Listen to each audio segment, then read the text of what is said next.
때로 큰 은혜를 받은 사람, 오늘 이 제목으로 하나님의 말씀을 함께 나누도록 하겠습니다.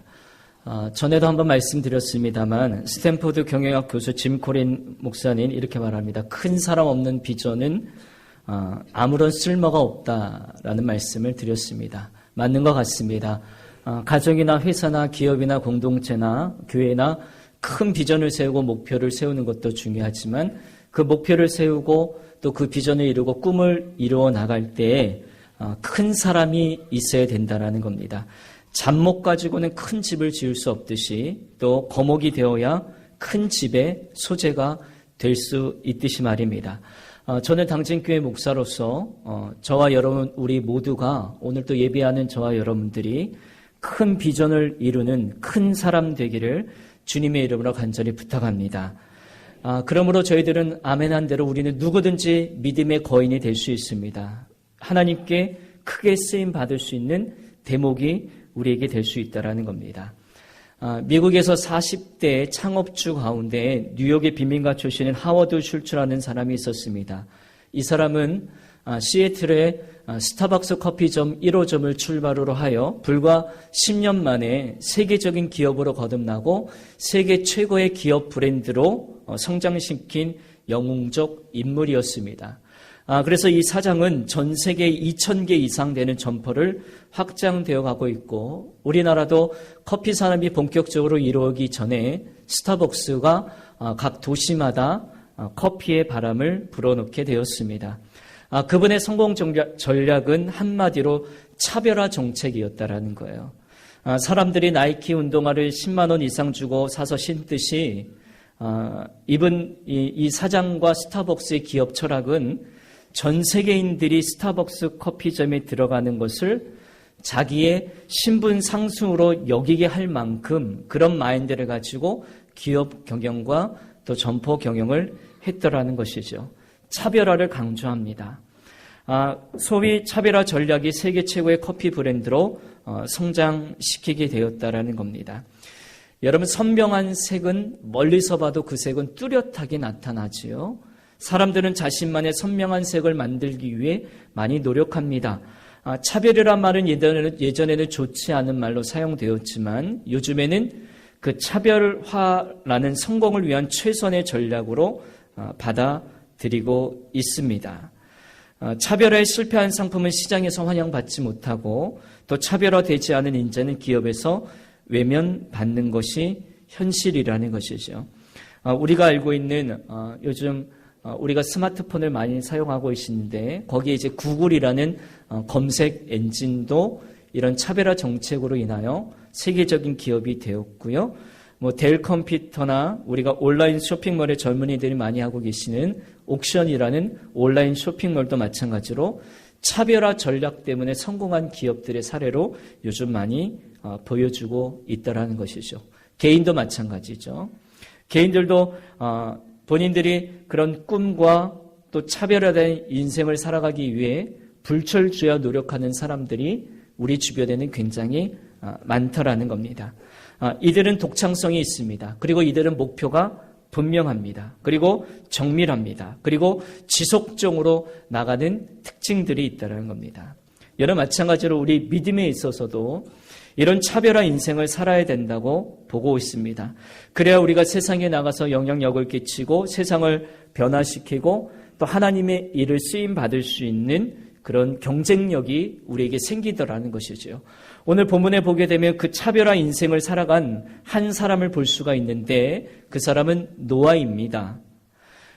세상이 다 홍수로 심판으로 받았음에도 불구하고 멸망받았음에도 불구하고 그는 끝까지 살아나면서 950살나 되는 장수의 인생을 살아갔던 굉장히 차별화 인생을 살아갔던 사람입니다. 세상의 모든 사람들과 차별화 인생을 살아갑니다. 그래서 창세기 6장 8절 말씀은 이 점을 그를 최대한으로 부각시켜 주시면서 오늘 본문을 통해서 우리에게 말씀해 주고 있습니다. 여러분 6장 8절 말씀을 다시 한번 저희들이 읽겠습니다. 6장 8절입니다. 시작. 그러나 노아는 여호와께 은혜를 입었더라. 아멘. 여기서 그러나라는 단어와 은혜라는 단어입니다. 세상이 다 망해도 여러분, 은혜 받는 사람은 따로 있다라는 겁니다.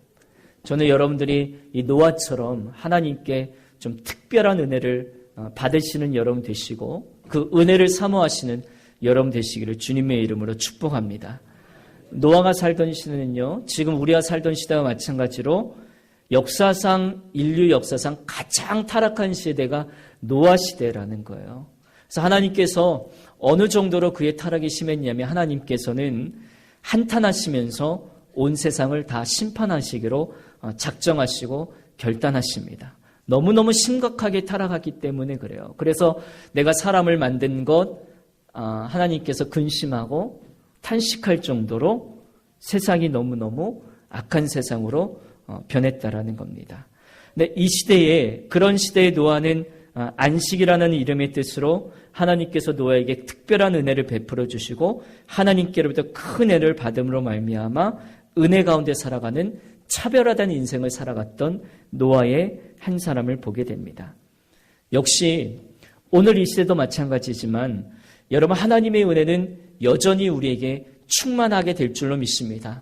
때로는 우리가 느끼지 못해도, 우리가 경험하지 못해도, 그 은혜를 우리가 받아들이지는 못해도 그 하나님의 은혜는 고갈되지 않는 거예요. 늘 언제나 우리에게 풍성하게 임하게 되고, 또 우리가 그래서 사모하고 그 은혜를 구하기만 한다면 얼마든지 저희들이 큰 은혜로 충만하게 살 수 있게 되더라는 것입니다. 대서양에서 표류하던 배 한 척이 있었는데 그 배가 바다에서 표류하다가 아마존 강까지 이렇게 흐르게 되었습니다. 근데 그 배에 있던 사람들이 지나가는 상선을 만나게 되자마자 첫 번째로 호소하는 게 있어요. 그거는 식수였습니다.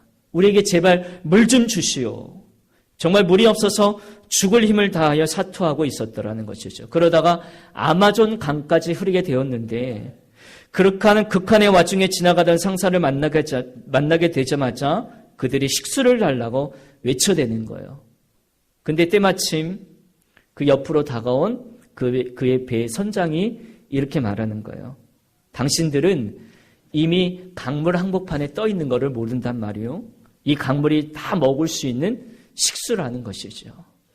여전히 그들은 표류하면서 자기가 아마존 강에 있는지 바다에 있는지 그들은 몰랐다라는 거예요.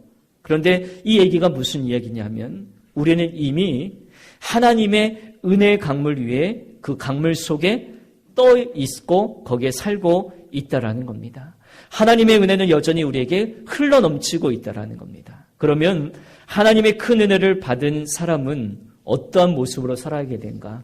오늘 두 가지로 여러 말씀을 드릴게요. 첫째로 한번 따라합니다. 하나님을 경외하는 자에게, 다시요. 하나님을 경외하는 자에게 은혜가 임합니다. 우리가 살펴본 대로 노아가 살던 시대는 도덕적으로 신앙적으로 타락하고 굉장히 부패했고 우리가 상상하던 것 이외로 하나님을 전혀 경외하지 않았던 시대였다라는 거예요. 근데 여러분 히브리서 11장 7절 말씀에 보게 되면 노아에 대한 설명을 아주 간략하게 잘 설명해 주고 있는데 이렇게 말씀하고 있습니다. 믿음으로 노아는 아직 보이지 않는 일의 경고하심을 받아 경외함으로 방주를 만들었다. 이렇게 말하고 있습니다. 보이지 않은 일에 아직도 보이지 않는 일에 경고하심을 받았던 그가 하나님이 말씀하시니까 하나님의 말씀을 경외함으로 방주를 만들었다라는 거예요. 여러분 이건 뭘 말씀해 주고 있냐면 하나님의 법칙이 있는 거예요. 우리가 하나님을 경외한다는 것은 뭐냐면 하나님의 말씀하시면 우리가 반응을 보이는 거예요. 은혜는 우리가 하나님의 말씀에 반응할 때 내게 은혜가 주어지더라는 거예요. 바른 믿음은 그 말씀 그대로 믿고 따라가는 것이고 믿기만 하고 따르지 아니하면 내가 반응을 보이지 아니하게 되면 그건 바른 순종이 아니라는 겁니다. 마치 이것과 같아요. 우리가 예배를 잘 드리고 말씀을 잘 듣고 그 말씀과 아무런 상관없는 삶을 살아가게 되게 되면 그것도 하나님을 경외하지 않는 삶이라는 거예요. 우리가 말씀을 잘 듣고 예배를 잘 드리고 이 시간 이후부터 여러분들의 삶의 현장에 나가서 그 말씀대로 우리가 반응하셔야 돼요. 하나님께서 내게 이렇게 말씀해 주셨지? 하나님께서 이렇게 말씀해 주신 내가 하고 싶은 건 내려놓으라고 하셨지? 그래서 내가 거기에 노력하고 하나님의 말씀에 맞추며 나가는 것이 경외하는 삶이라는 겁니다.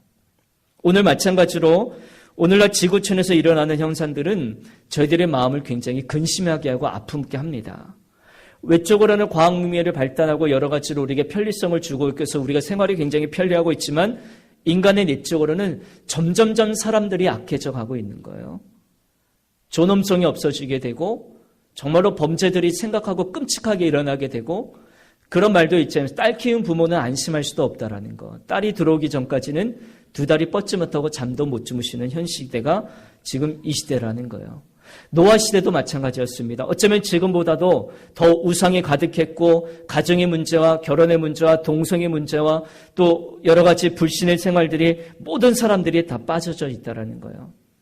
어제 또 뉴스를 접하게 되니까 이제 국회에서 입법 예고가 되었는데 차별금지법이라는 것이 곧 국회에 산정된 것을 보게 되었어요. 이 법도 마찬가지예요. 여러분, 이 법은 차별금지법, 인간의 존엄성을 유지하고자 하는 좋은 취지는 있겠으나 이 법이 통과되게 되면 어떤 현상이 일어나게 되냐면 우리나라에도 동성애가 합법적으로 이루어지는 거예요. 동성끼리 결혼하는 것이 법적으로 이루어지는 거예요. 그래서 이 부분들을 반대하거나 또 교회에서 이 부분들을 반대하게 되면 벌금형이 처해지게 되고 심하게 되면 구속이 될 수도 있다는 거예요. 이 법이 이제 곧 통과된다는 안건이 올라오게 됐습니다. 지금 우리 시대가 사는 시대는 이런 시대예요. 노아의 시대와 마찬가지로 많이 우리는 지금 여기 안에서 거룩한 모습으로 하나님의 은혜 가운데 예배 드리고 있지만 우리가 곧 세상에 나가게 되면 알 수 없는 일들이 우리에게 너무나 다가오고 많더라는 것이죠. 이런 총체적인 부패로 인해 하나님의 탄식과 근심을 자아냈던 그 시대에 에녹의 증손자였던 노아는 어떤 삶으로 우리에게 교훈을 주고 있는가? 오늘 본문을 통해서 노아는 이 시대의 성도들에게 어떻게 살아야 될 것을 우리에게 가르쳐 주고 있는가? 여러분, 아담부터 노아 시대까지는 어떤 일이 있었냐면 히브리서 11장 7절의 말씀에 아까 말씀을 우리가 드렸듯이 아직 보이지 않은 일의 경고함을 받았다라는 거예요. 이 말은 뭐냐면 심판이라는 개념이 그 시대는 없었어요. 물로 세상을 쓸어버리고 불로 세상을 쓸어버리고 하나님이 너희들에게 죄를 범할 것이고 또 심판에 대한 그 말씀들, 그 개념이 없었던 시대에 하나님께서 심판하시겠다는 그 하나님의 말씀은 어쩌면 사람들에게 당연하게 그것이 심각하게 들려지지 않을 것이라는 것이 당연한 거예요. 왜냐하면 심판이 뭔지도 모르니까. 근데 노아는 하나님이 심판하시겠다는 말씀에 정말로 그 말씀을 심각하게 받아들인 거예요.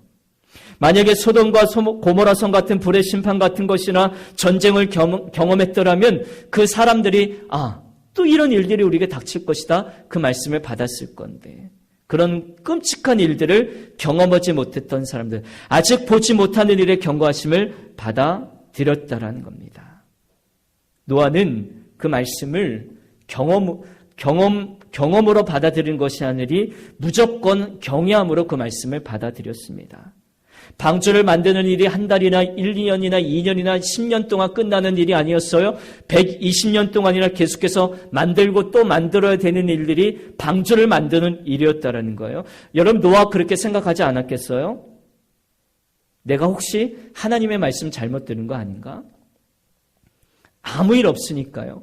50년이 지나도 60년이 지나도 비가 홍수같이 내리는 일들이 단 아무것도 없으니까 혹시 의심하면서 중단할 수도 있었습니다. 그러나 노아는 그 하나님의 말씀을 경외합니다. 하나님의 말씀하셨으니까 분명히 하나님의 때가 되면 그 말씀이 그대로 이루어질 것이라는 그 경외함이 노아 가운데 있었더라는 겁니다. 똑같은 마음으로요.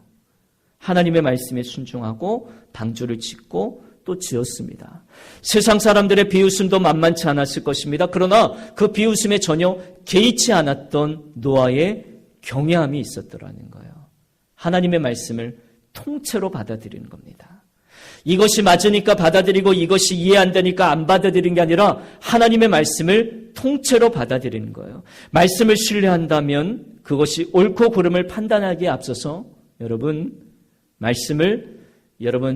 말씀에 여러분의 자신을 던져하고 맡기시는 여러분 되시길 바랍니다. 이게 하나님을 경외하는 거예요. 그 말씀이 내가 옳고 그름을 판단하려는 게 아니에요. 다시 말해서 내가 하나님의 말씀을 통제하고 내가 하나님의 말씀을 재는 게 아니라는 거예요.